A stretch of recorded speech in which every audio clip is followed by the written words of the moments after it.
Basta guys, today we are going to unbox and review itong DBPART G102 USB gaming mouse, A2 wireless mouse at itong Leven K620 61 keys dual mode gaming keyboard.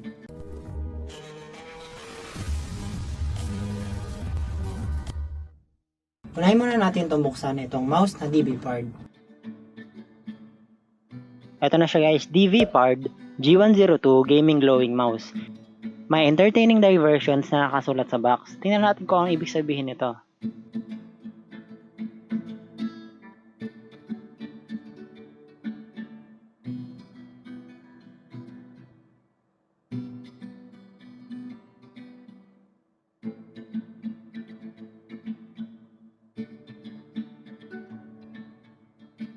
Ergonomic design siya guys, and kasing laki siya halos ng mga A4 Tech na mouse.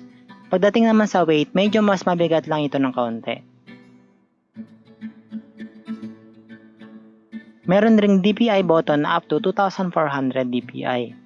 And sa pag-handle naman ng mouse, para siyang may skin coating na goma para hindi basta-basta mag-slip katulad ng ibang mouse na madudulas. Ito na guys, nakakabit na sa ating PC and tingnan natin mga kulay niya. Ayan guys, rainbow ang kulay niya, nag-iiba-iba ng kulay every seconds. Kaya rin siguro nasabing entertaining diversions kasi maganda ang kulay niya at napaka-lively lalo-lalo na pag naka-off ang ilaw ng ating room.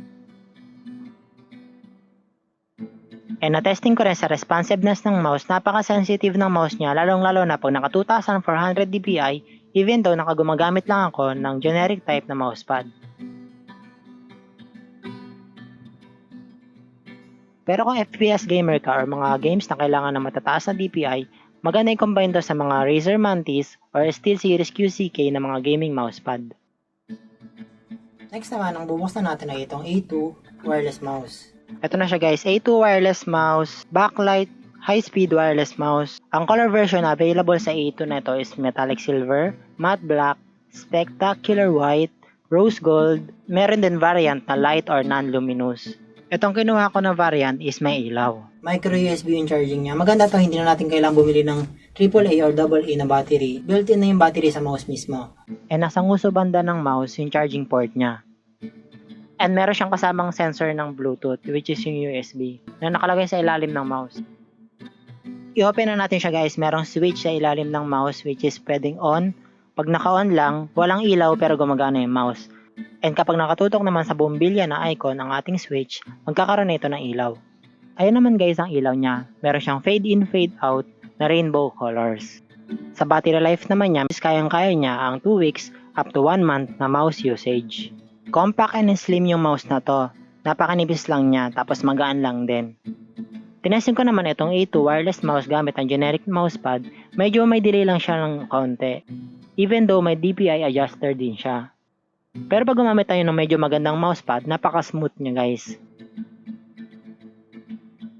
At ang panguli natin bubuksan ay itong Leven K620 61 keys dual mode na mechanical keyboard.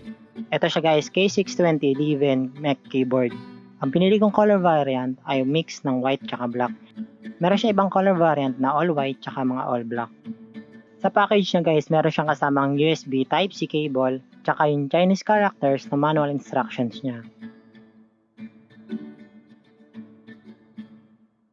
Ayan yung keyboard guys, ergonomic design tsaka napakaliit, compact size lang siya. Mas maliit pa siya sa mga TKL keyboards.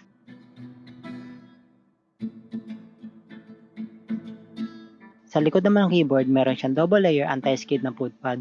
Na-adjust ito depende sa height ng keyboard na gusto mo.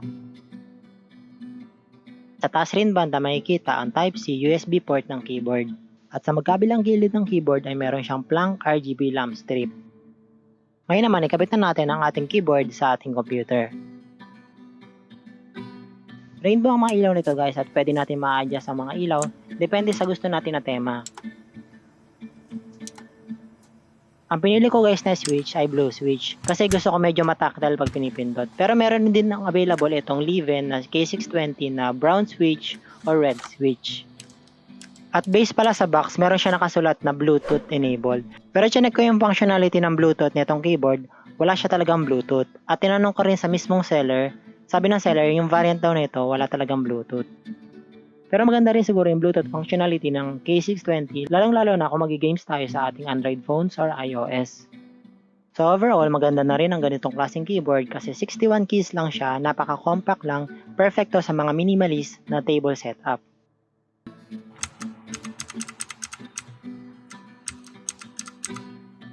Salamat guys sa panonood. Next time, magre-review pa ako ng iba pang mga mouse and keyboards.